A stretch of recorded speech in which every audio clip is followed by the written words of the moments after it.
Ayo, segera download Quran Tadabbur, tafsir dalam genggaman Anda.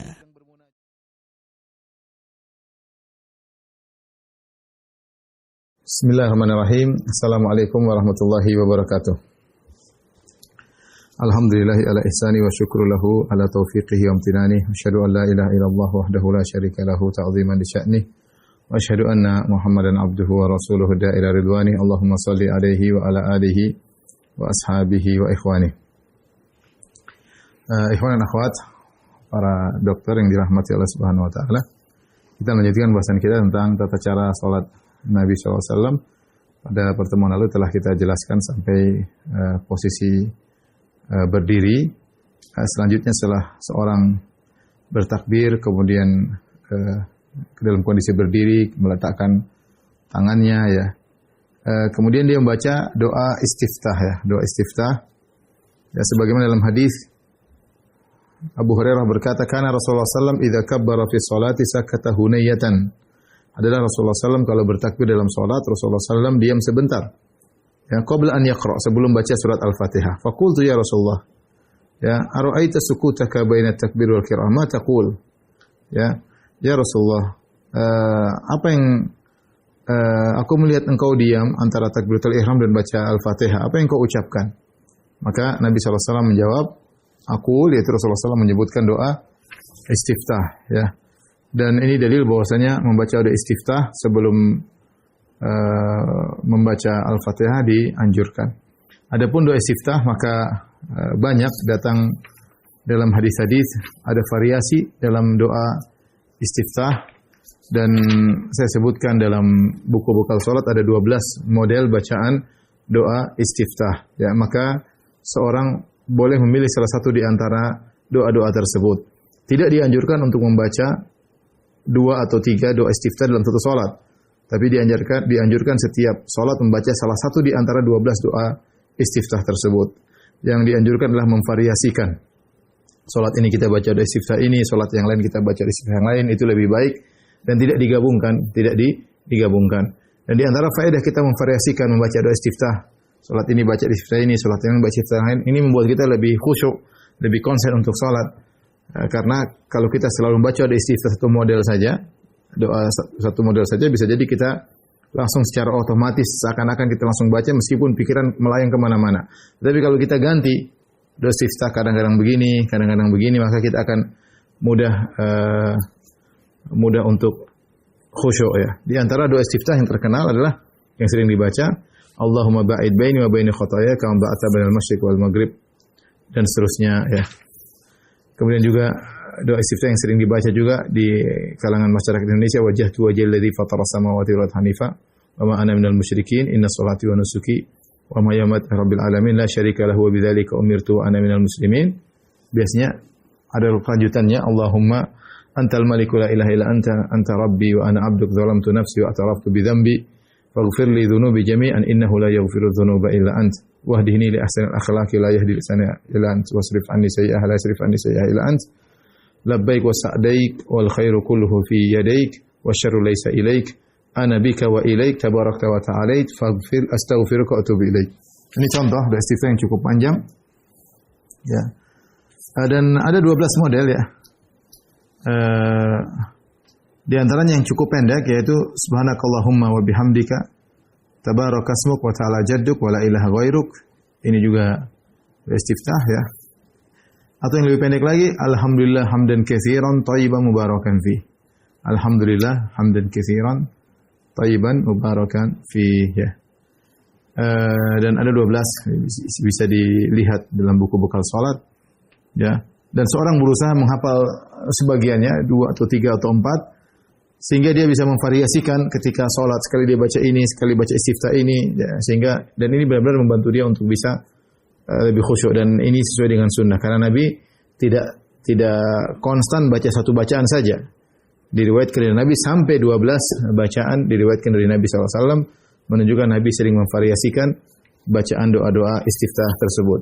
Dan seorang berusaha memahami kandungan doa istiftah tersebut sehingga membantu dia untuk bisa lebih khusyuk.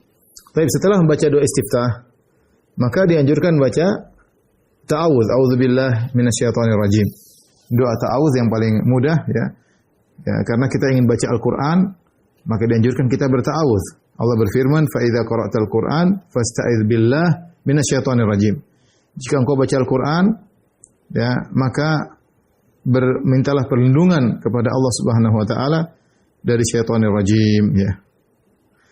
Dan ini yang dipraktikkan oleh Umar bin Khattab radhiyallahu taala anhu, ya, ketika beliau ingin baca Al-Fatihah, beliau berta'awudz kepada Allah dari syaitanir rajim. Maka untuk lafal ta'awudz juga ada bermacam-macam, ya. Saya sebutkan di sini ada 6 model, ya. Di antaranya yang mudah, a'udzubillahi minasyaitonir rajim. Ya, jadi baca istiftah kemudian baca a'udzubillahi minasyaitonir rajim. Kemudian atau kita baca a'udzubillahi samil alim minasyaitonir rajim. A'udzubillahi samil alim minasyaitonir rajim. Atau bisa juga kita baca a'udzubillahi minasyaitonir rajim min hamzihi wa nafthihi wa nafsihi. Ya, aku berlindung kepada Allah dari syaitan yang terkutuk, dari gangguannya, kesombongannya dan tiupannya, ya. Ini adalah beberapa bacaan isti'adzah sebelum baca Al-Fatihah. Sebagian ulama memandang untuk doa istiftah, kalau kita menjadi imam, hendaknya kita tidak membaca doa istiftah yang panjang agar meringankan makmum, ya. Sehingga kita baca doa istiftah yang pendek. Tetapi ketika kalau kita sholat sendiri, silakan kita baca doa istiftah yang panjang sebagaimana dicontohkan oleh Nabi sallallahu alaihi wasallam. Oleh karenanya dalam rangka memperhatikan kondisi makmum, istiftah tidak perlu panjang-panjang kalau kita menjadi imam. Adapun kalau kita sholat sendiri, maka bebas, ya. Setelah itu kita baca surat Al-Fatihah. Dan surat Al-Fatihah adalah rukun dalam sholat. Rukun dalam sholat. Nabi SAW bersabda, "La sholata liman lam yaqra' bi Fatihatil Kitab." Ya. Tidak ada salat bagi orang yang tidak baca surat Al-Fatihah. Hadis Ubadah bin Samit. Demikian juga dalam hadis Abu Hurairah, kata Nabi SAW, "Man shalla salatan lam yaqra' fiha bi Fatihatil Kitab fahiya khidajun." Barang siapa yang salat tidak baca Al-Fatihah, maka salatnya cacat. Salatnya cacat. Dan para ulama sepakat bahwasanya Al-Fatihah hukumnya wajib bagi imam dan orang yang munfarid yang sholat sendirian, ya, yang sholat sendirian. Hanya saja para ulama, ya, berselisih pendapat tentang orang yang menjadi makmum, apakah dia wajib untuk baca Al-Fatihah atau tidak, ya. Baik, saya akan sebutkan khilafnya secara singkat, ya.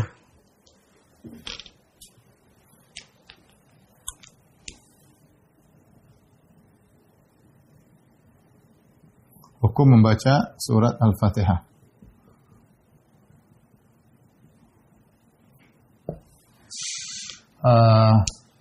Ada 2 kondisi, ya.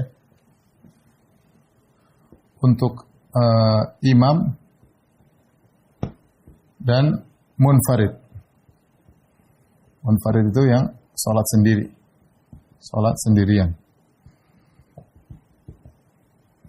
Maka ini hukumnya adalah sepakat ulama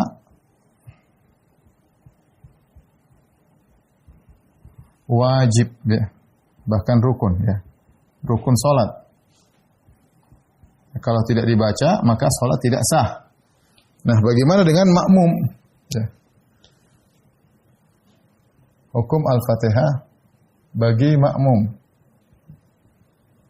Maka secara umum khilaf, ya. Baik secara sholat jahriyah maupun sholat sirriyah. Sebenarnya mengatakan meskipun makmum sholat sirriyah, dia tidak wajib baca Al-Fatihah. Ya. Sebenarnya memperinci, ya, maka ini ada khilaf, ya, di kalangan para ulama. Pendapat pertama, ya, Al-Fatihah wajib bagi makmum baik dalam sholat sirriyah itu maksudnya seperti sholat zuhur salat asar yang imam tidak baca dengan keras maupun jahriyah.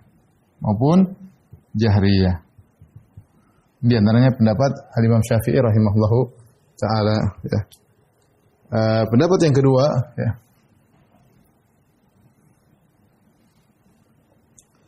Al-Fatihah ya.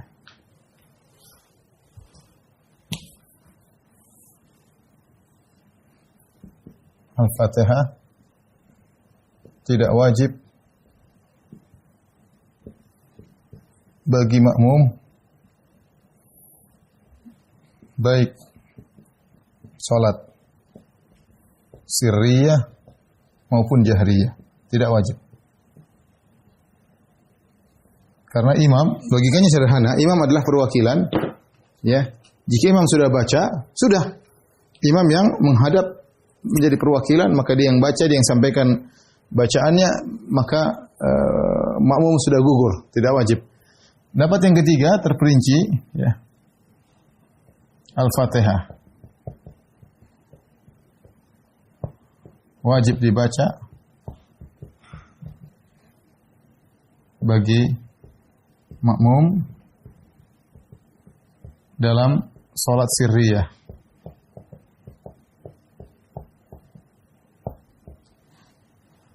Namun tidak wajib dibaca, bahkan tidak boleh dibaca, tidak wajib dibaca jika dalam salat jahriyah.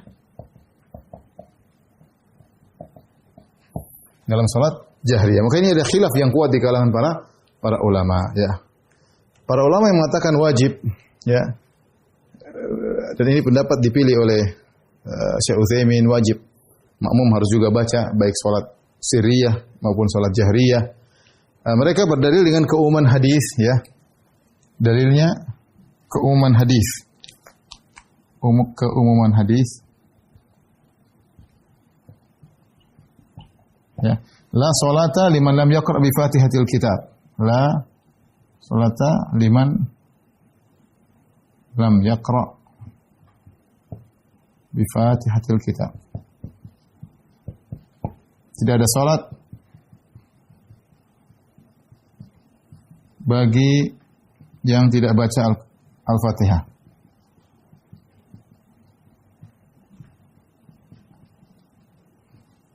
Ya.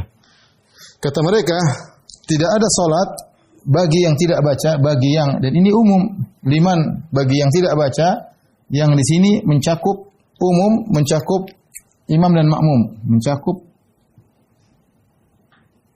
umum, mencakup imam dan makmum.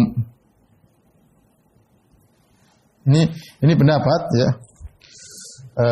Ini pendapat dipilih oleh tadi disebutkan Syafi'i dan ulama sekarang seperti Al-Utsaimin rahimahullah. Di antaranya Syekh bin Baz saya agak lupa. Tapi kalau tidak salah Syekh bin Baz juga, tapi Imam Syafi'i jelas, Syekh Utsaimin menguatkan pendapat ini. Pendapat Al-Fatihah tidak wajib bagi makmum baik salat sirriyah maupun jahriyah. Mereka berkata dalil, ada satu dalil bahwasanya qiraah imam adalah qiraah bagi makmum man wara'ahu, tapi hadisnya dhaif ya. Ini mereka berdalil dengan riwayat bahwasanya bacaan imam, bacaan bagi yang di belakangnya, itu makmum. Tapi hadis ini dhaif. Hadis ini dhaif. Taib, saya Allah alam bisawab, saya lebih condong kepada pendapat ini pendapat mazhab Hanabilah. Ini pendapat mazhab Hanabilah.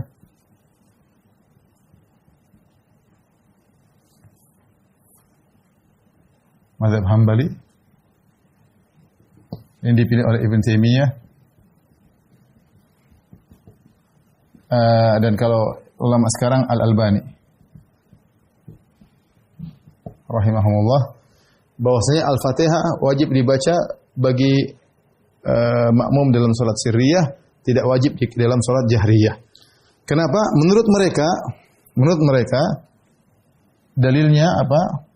Kata mereka, keumuman hadis-hadis seperti ini ditaksis dengan firman Allah Subhanahu wa taala, wa idza quri'al Qur'an fastami'u lahu wa ansitu la'allakum turhamun. Ya. Bahwasanya hadis ditaksis dengan ayat. Hadis-hadis yang umum atau keumuman hadis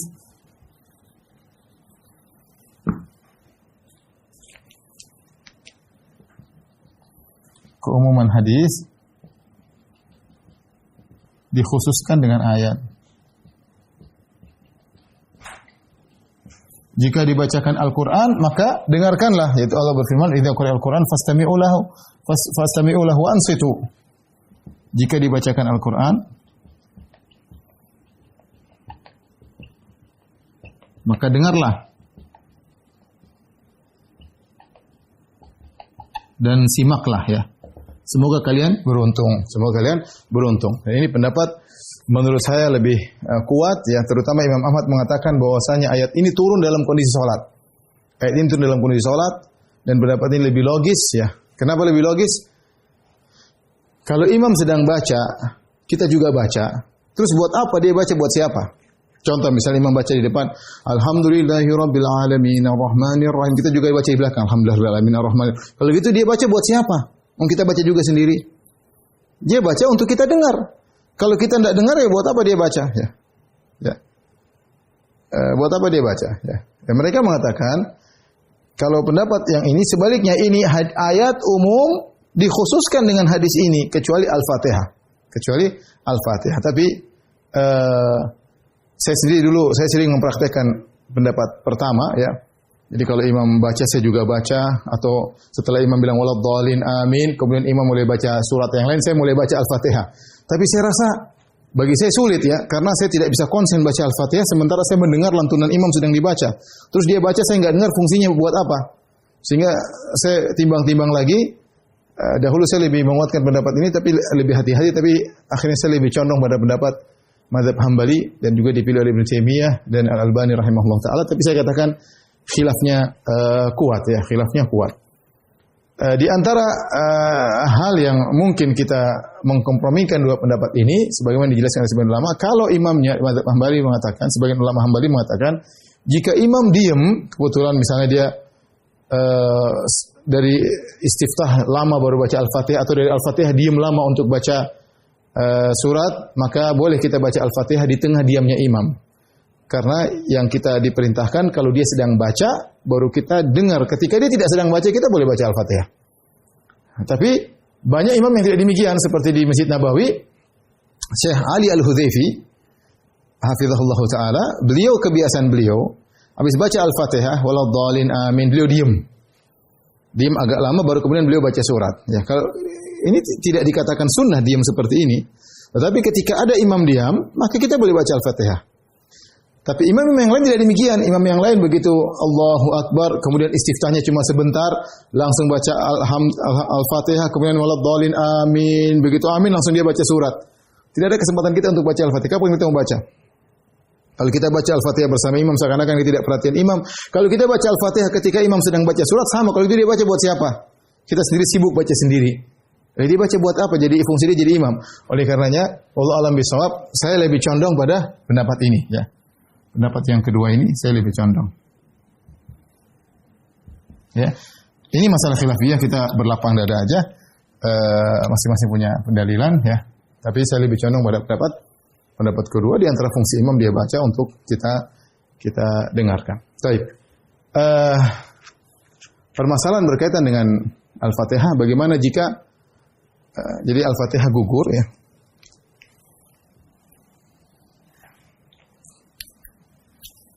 Membaca Al-Fatihah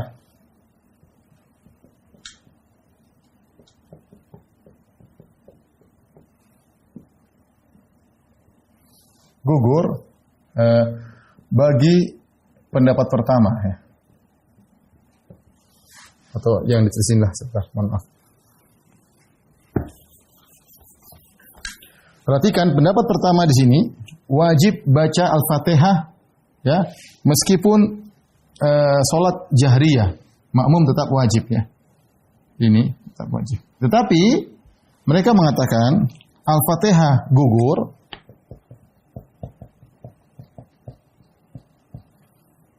bagi makmum dalam dua kondisi. Yang pertama, ketika mendapati imam dalam kondisi ruku.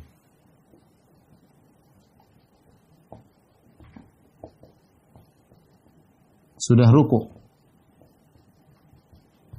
Dia dapati Allahu Akbar, imam tahu-tahu sudah ruku, maka tidak wajib dia baca Al-Fatihah. Rukunnya gugur. Meskipun rukun salat, tapi dia dapat uzur. Yang kedua, dia sempat mendapati imam menjelang ruku. Masih berdiri menjelang ruku, namun tidak cukup waktu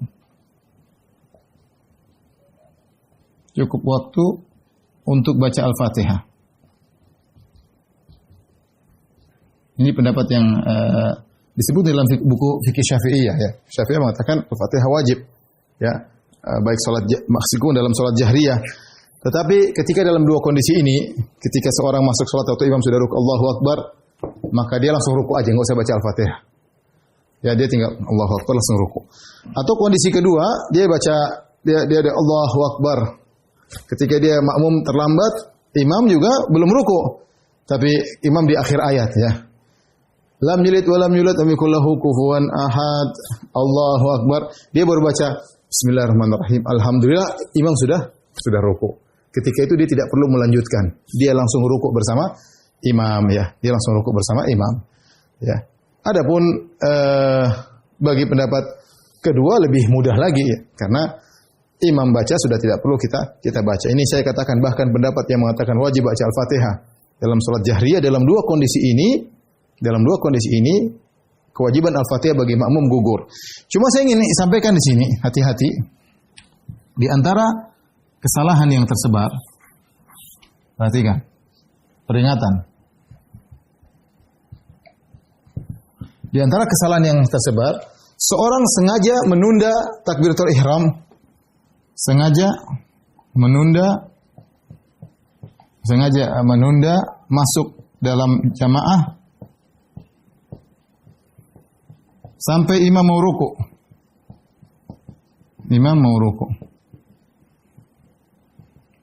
Seperti salat tarawih. Ketika salat tarawih, imam baca Allahu Akbar, dia baca Alhamdulillahirabbil alamin, amin. Baca surat Al-Baqarah panjang. Ini makmum malas dia. Waduh, imamnya lama. Duduk dulu deh. Dia ngobrol sama temannya. Ketika imam mau ruku baru dia Allahu Akbar ikut ruku. Ini wallahu alam, saya lebih cenderung orang seperti ini salatnya tidak sah. Kenapa? Kecuali bukan tidak sah, maksudnya rakaatnya tidak dianggap. Kenapa? Karena Al-Fatihah gugur dari makmum yang ada uzurnya. Entah dia beruzur ataupun sengaja. Dia sudah di masjid, tinggal masuk saf, tapi dia enggak mau karena menunggu nanti aja imam masih lama ya. Akhirnya dia takbiratul ihram menjelang imam ruku sehingga tidak bisa sempat baca Al-Fatihah, maka kita bilang dia tidak dapat rakaat karena dia tidak ada uzur. Tidak uzur. Adapun ini kondisi Al-Fatihah gugur bagi makmum yang ada uzur ya. Ada uzur sehingga tidak sempat hanya dapat ruku atau hanya sedikit sebelum ruku dan tidak sempat baca Al-Fatihah. Adapun yang sengaja menunda maka saya wallahu alam bisawab, orang seperti ini tidak mendapat uzur. Taib, ini berkaitan dengan Al-Fatihah. Berikutnya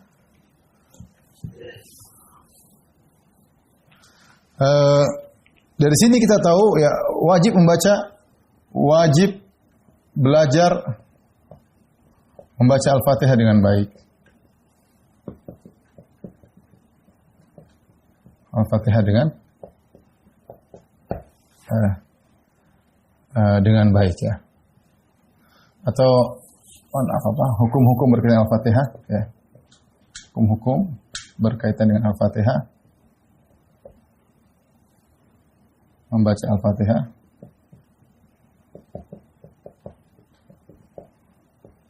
Yang pertama, hukum membaca bismillah. Membaca bismillah. Di awal bismillahirrahmanirrahim maksudnya. Bismillahirrahmanirrahim. Basmalah ya. Basmalah. Di awal surat Al-Fatihah.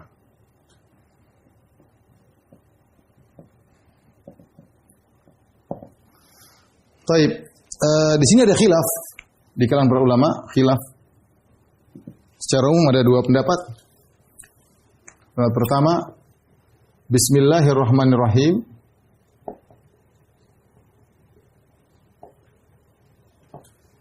Bukan ayat dari Al-Fatihah.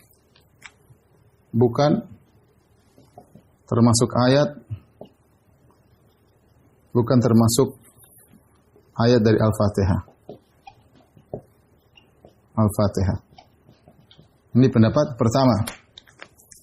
Pendapat kedua, bahwasanya Bismillahirrahmanirrahim adalah ayat pertama dari Al-Fatihah. Ayat pertama dari Al-Fatihah.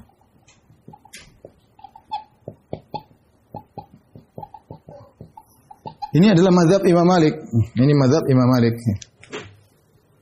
Imam Malik, mazhab Imam Malik.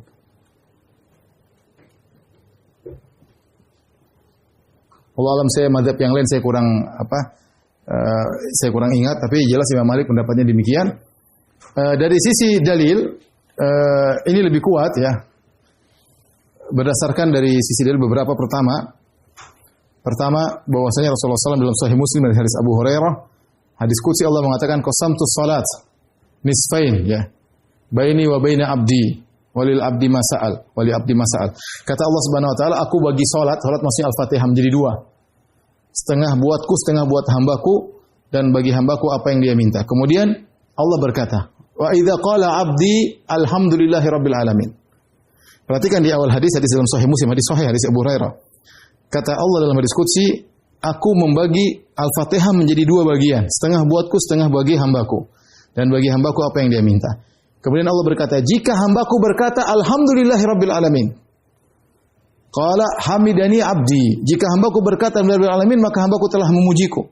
Wa idza qala arrahmanir rahim, qala asna alayya abdi. Hambaku telah menyanjungku. Ya, telah memujiku. Wa idza qala maliki yaumiddin majjadani abdi. Jika hambaku mengatakan maliki yaumiddin, maka dia telah mengagungkan aku. Di sini Allah mengatakan dalam hadis qudsi tersebut, ayat pertama, jika hambaku berkata alhamdulillahirabbil alamin. Allah tidak mengatakan jika hambaku berkata bismillahirrahmanirrahim. Maka dari sisi dalil saya lebih menguatkan ini bahwasanya bismillahirrahmanirrahim bukan daripada Al-Fatihah. Sehingga seandainya seorang tidak baca bismillahirrahmanirrahim dalam salat tetap sah. Tetapi daripada kita masuk dalam permasalahan khilaf, baca saja bismillahirrahmanirrahim. Sebagaimana yang kalau saya salat saya selalu baca bismillahirrahmanirrahim. Saya selalu baca bismillahirrahmanirrahim. Tapi saya ingin jelaskan bahwasanya dalil yang menunjukkan bismillah bukan bagian dari Al-Fatihah kuat, dan ini pendapat Imam Malik yang diterujukan oleh Syekh Utsaimin rahimahullahu taala.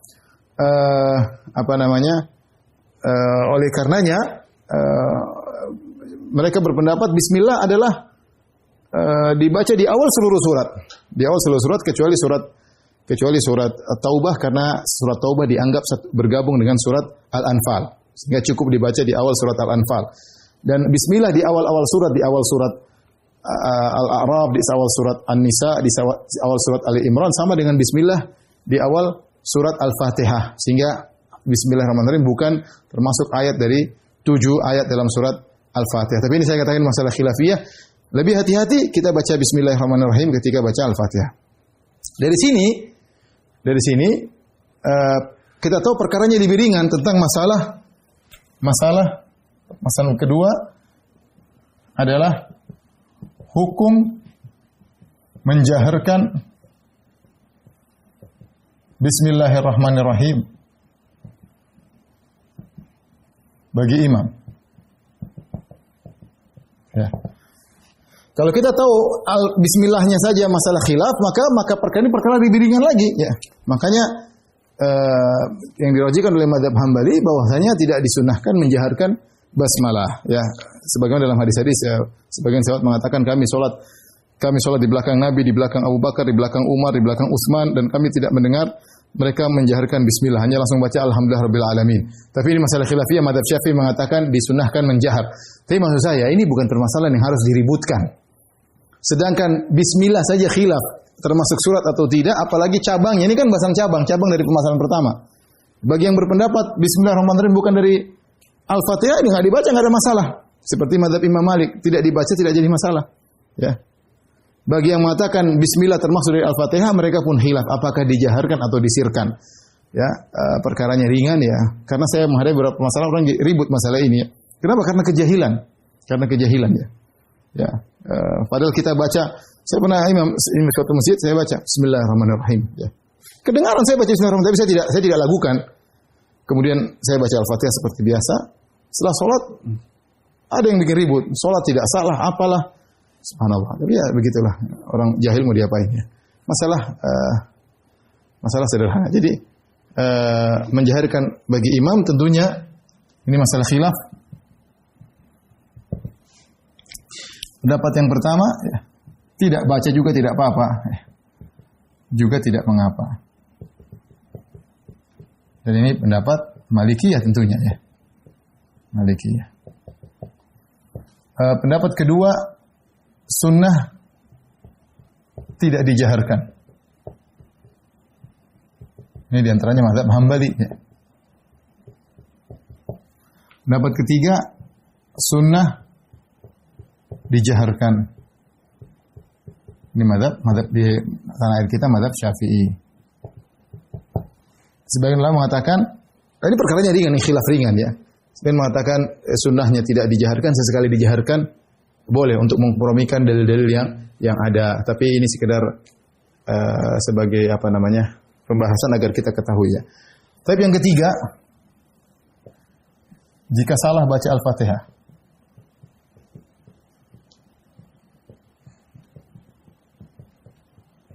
jika salah baca Al-Fatihah ya, maka dilihat kesalahannya. Kalau kesalahannya ini khilaf panjang, tapi jika kesalahannya merubah makna,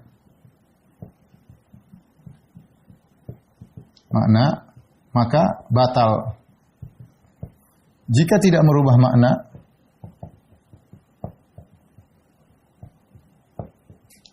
ditoleransi. Contoh para ulama mencontohkan misalnya, seorang baca alhamdulillahirabbil alamin, ternyata dia salah baca, dia baca alhamdulillahirabbil alamin. Alhamda bukan alhamdu. Ini seperti ini tidak merubah makna. Alhamdulillah tidak merubah makna. Harusnya dia marfu alhamdu pakai dhammah, tapi dia salah baca alhamdulillahirabbil alamin, tidak merubah.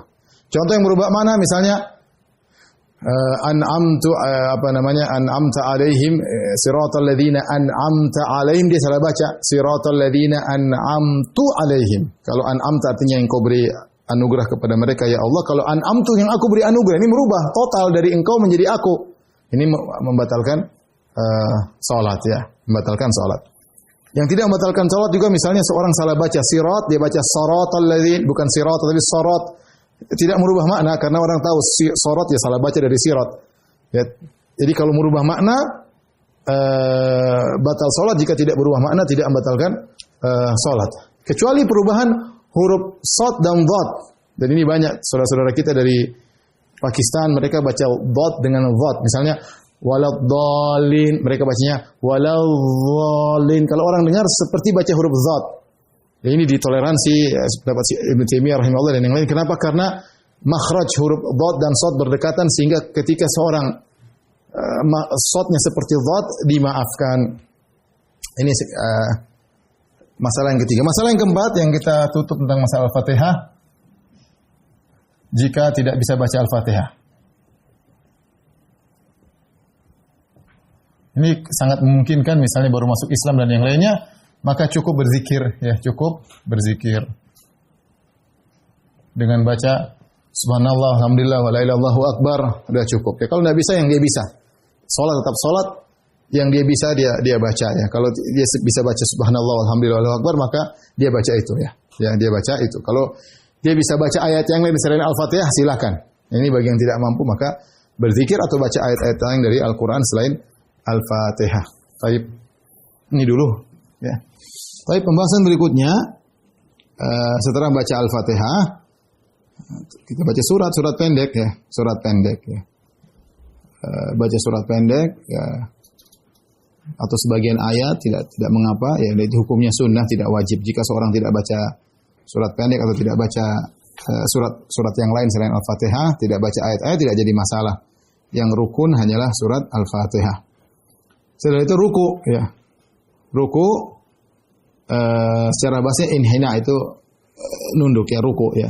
Inhina membungkuk atau menunduk ya. Ruku adalah salah satu rukun salat sebagaimana Nabi berkata, "Tsummarka hatta tatma'inna raki'an." Kemudian rukuklah engkau sampai engkau tenang dalam rukukmu ya. Jadi ruku ya syaratnya harus tumakninah. Tumakninah maksudnya apa? Tumakninah itu dia ruku sampai dia tiba pada kondisi ruku sempurna dan dia sempat membaca Subhana Rabbiyal Azim wa bihamdi meskipun sekali, sempat tenang sebentar. Itu namanya tumakninah. Jadi dimaksud dengan tumakninah adalah ketenangan setelah sampai pada posisi ruku, bukan Allahu Akbar Sami Allah liman, enggak. Sampai dulu tenang sebentar baru Sami Allah liman hamidah. Ketenangan itu kalau sudah sempat membaca Subhanallah wa bihamdi meskipun sekali maka sudah cukup. Maka sudah cukup ya. Adapun seorang ruku kemudian tidak tumakninah maka rukunya tidak sah. Misalnya, Allahu Akbar Sami Allah liman hamidah. Belum dia masih dalam perjalanan dia baca Subhana Rabbiyal Azim wa bihamdihi. Belum berhenti dia sudah baca. Masih dalam posisi saking cepatnya. Allahu Akbar Subhana Rabbiyal Azim Sami Allah liman hamidah. Enggak, ini enggak sah, harus berhenti dulu. Baik, kita bicara tentang ruku, perhatikan. Praktek. Ya, jadi ruku ya syaratnya ya harus tumakninah. Apa itu tumakninah? Tumakninah itu diam sebentar setelah sampai pada posisi ruku. Jadi ruku dulu, sudah itu baru sempat diam. Adapun kadar tenangnya atau diamnya, kadar tenangnya minimal sekali membaca Subhanallah Rabbiyal Azim, Subhana Rabbiyal Azim, Subhana Rabbiyal Azim. Minimal cukup baca ini, yang penting dia sempat tenang ya. Meskipun sekali Subhana Rabbiyal Azim wa bihamdi, meskipun sekali, kalau dia tambah 2, 3 sampai banyak juga enggak ada masalah, tapi minimal sempat diam kemudian dia mengucapkan ini. Adapun tata cara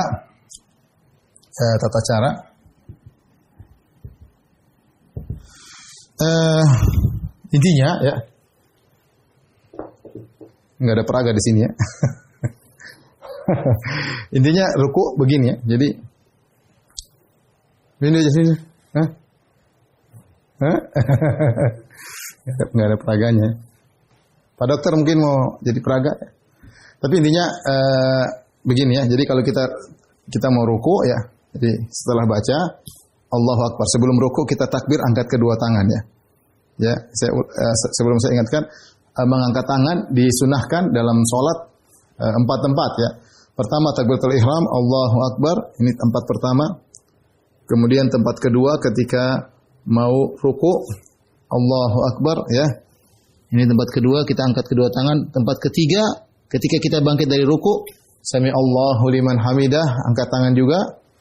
Kemudian tempat keempat ketika bangkit dari tasyahud awal menuju rakaat ketiga, kita bangkit Allahu Akbar, angkat kedua tangan menuju rakaat ketiga. Dari tasyahud awal bangkit ke rakaat ketiga. Selain itu, yang pendapat yang lebih kuat tidak dianjurkan mengangkat kedua tangan. Datang dalam sebagian riwayat bahwasanya Nabi mengangkat tangan min fi kulli khafdin wa raf'in, setiap kali turun dan naik, namun hadisnya lemah sebagaimana saya jelaskan dalam kitab bekal salat ya.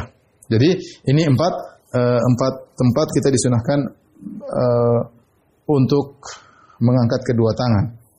Dan kaidah yang sederhana, tidak ada mengangkat kedua tangan berkaitan dengan sujud. Sebelum sujud atau setelah sujud tidak ada mengangkat kedua tangan. Tidak ada mengangkat kedua tangan sebelum sujud, mau sujud atau setelah sujud. Tidak ada. Jadi kita bicara tentang masalah ruku. Bagaimana caranya?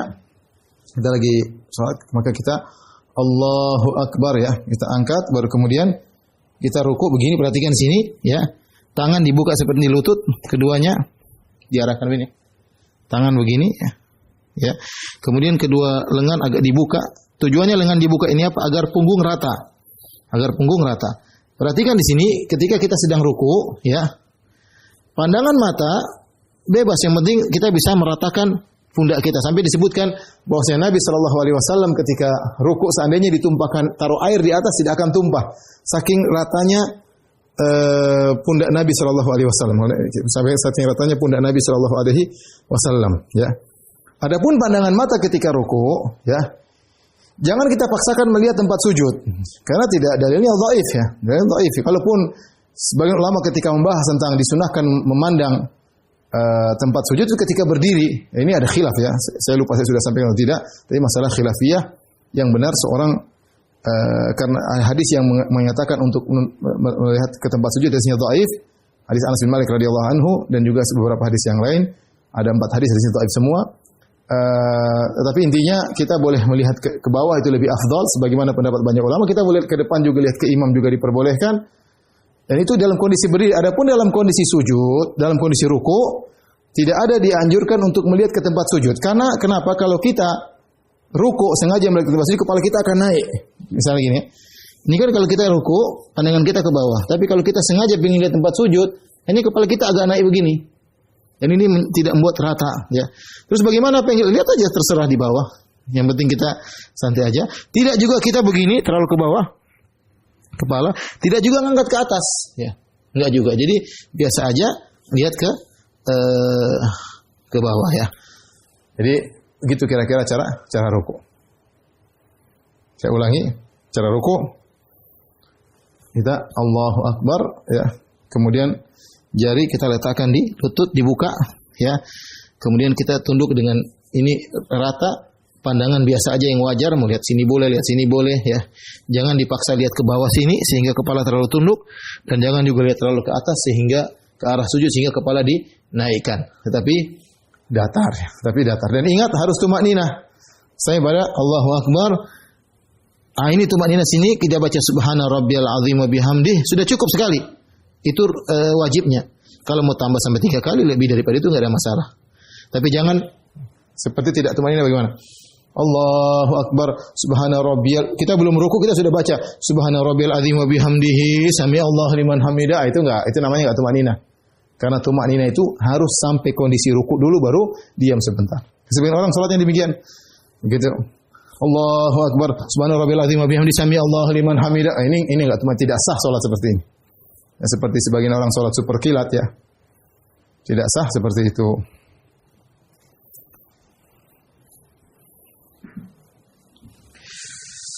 La haula wala quwwata illa billah.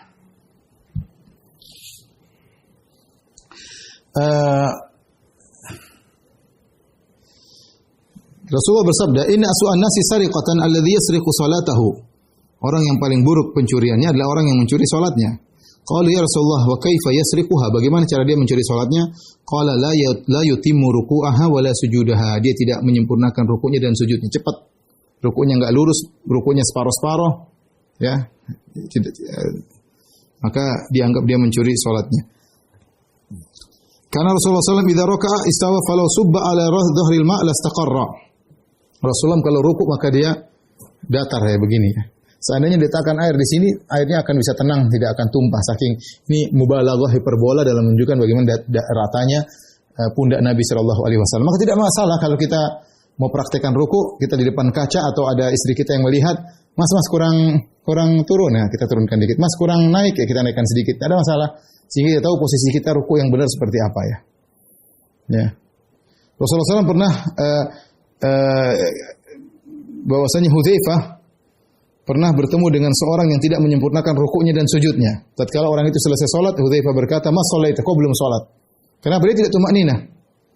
Atau dia berkata, "Lau mutta ala ghairi sunnati Muhammad." Kalau kau meninggal bukan di atas sunnah Nabi sallallahu alaihi wasallam. Ya. Kemudian juga dalam riwayat Abu Mas'ud, Rasulullah SAW bersabda, "La tujzi'u salatun la yuqimu rajulu fiha sulbahu fi ruku' was sujud." Tidak sah salat orang yang tidak meluruskan punggungnya dalam rukuk maupun sujud.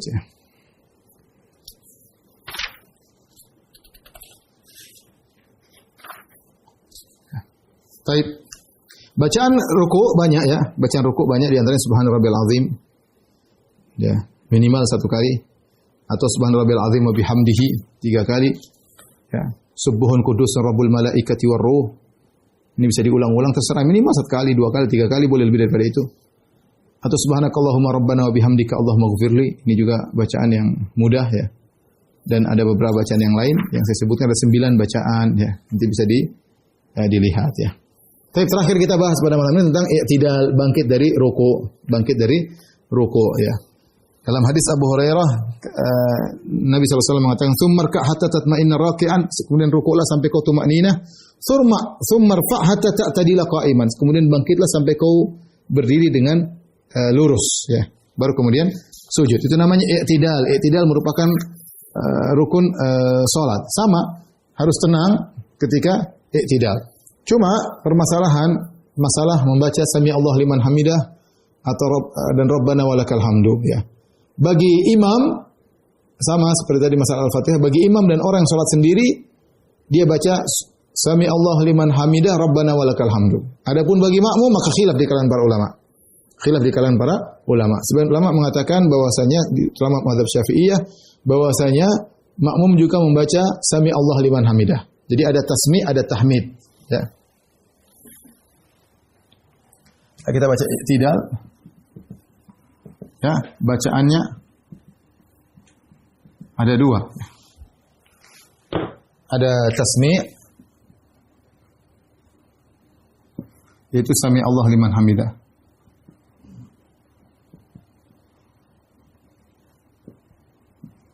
Liman hamidah. Kemudian ada tahmid, yaitu bacaan Rabbana walakal hamd. Rabbana lakal hamdu. Baik. Untuk imam ya. Untuk imam dan munfarid salat sendiri wajib baca keduanya, membaca keduanya.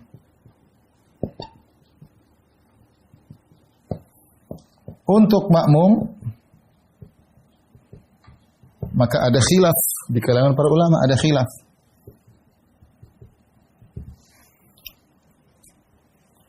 Pendapat pertama mengatakan membaca keduanya, dalam Syafi'iyah membaca keduanya, tasmi' dan tahmid. Sami Allah liman hamidah dan Rabbana walakal hamdu. Membaca keduanya. Pendapat kedua, makmum tidak membaca tasmi'. Yaitu makmum tidak bilang sami Allah liman hamidah. Ya, cukup membaca tahmid. Membaca tahmid yaitu Rabbana walakal hamd. Dan saya lebih menguatkan pendapat ini ya. Berdasarkan dalil-dalil khilaf dengan para ulama, masalah khilafiyah biasa. Saya lebih menguatkan bahwasanya kalau makmum cukup membaca Rabbana lakal hamdu ya. Kenapa? Karena dalam hadis ya Rasulullah SAW mengatakan ya, wa idza qala sami Allahu liman hamidah, kalau imam mengucapkan sami Allahu liman hamidah, faqulu Rabbana walakal hamdu, maka ucapkanlah Rabbana walakal hamdu. Nabi tidak mengatakan ucapkanlah juga sami Allah liman hamidah. Padahal sebelumnya Nabi mengatakan idza kabbara fakabbiru. Kata Nabi, jika imam bertakbir maka bertakbirlah. Kalau imam rukuk maka rukuklah.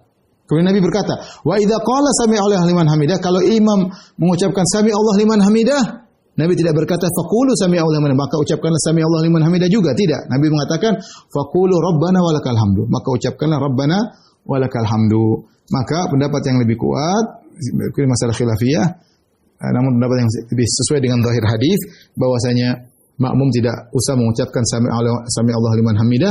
Begitu imam mengatakan sami Allah liman hamidah, makmum menyambut dengan mengatakan Rabbana lakal hamdu atau Rabbana walakal hamdu. Dan ini masalah khilafiyah. Kemudian juga permasalahan bagaimana posisi tangan ketika seorang i'tidal, ya. Maka ada 3 pendapat secara umum. Perhatikan sini. Ketika seorang bangkit dari ruku, ya, seorang bangkit dari ruku seperti begini, dia bangkit, ya. Sami Allahu liman hamidah, ingat angkat kedua tangan. Sami Allah liman hamidah. Ketika ini tangannya kembali kemana? Begini, namanya al-qabdu atau irsal atau begini. Ini 2 pendapat, ya. Jumhur ulama mengatakan begini, ya. Jumhur. Sebagian ulama berpendapat begini. Jadi Sami Allahu liman hamidah. Nah, begini atau begini. Tapi masalahnya ringan. Sebagian ulama mengatakan begini. Sebagian mengatakan begini. Sebagian ulama mengatakan tidak mengapa dua-duanya, ya. Seperti Qatadah ketika ditanya enggak ada masalah. Dan ini pendapat riwayat dari Imam Ahmad, tidak jadi masalah begini atau begini, Sami Allah liman hamidah begini, terus Sami Allah liman hamidah begini, tidak jadi masalah, ya. Karena memang tidak ada dalil yang nas dalam masalah ini. Sehingga para ulama berselisih apakah Sami Allah liman hamidah gerakannya mengikuti gerakan sebelum rukuk, yaitu kita berdiri dengan mendekap, ataukah mengikuti gerakan setelah rukuk, yaitu berupa sujud yang tidak berdekap, ya. Mau diikutkan kemana? Diikutkan berdiri sebelum rukuk atau diikutkan gerakan setelah rukuk, yaitu sujud yang tidak bersedekap? Khilaf di kalangan para ulama, tapi dua-duanya boleh dikerjakan. Saya sendiri lebih condong, sebagaimana saya jelaskan berdasarkan hadis Wa'il bin Hujr, bahwasanya Sami Allah liman hamidah. Namun kalau ada kawan-kawan kita yang Sami Allah liman hamidah, enggak ada masalah. Masalah khilafiyah, masalah ringan, ya. Yang penting sholat, ya. Taib. Mungkin sampai sini saja rekan-rekan yang rahmatillah subhanahu wa ta'ala saya sampaikan. Insyaallah kita lanjutkan lagi pada bulan depan insyaallah dengan gerakan-gerakan sholat yang lainnya. Tapi demikian saja apa yang saya sampaikan, kurang lebih saya mohon maaf. Wabillahi taufiq wal hidayah. Assalamualaikum warahmatullahi wabarakatuh.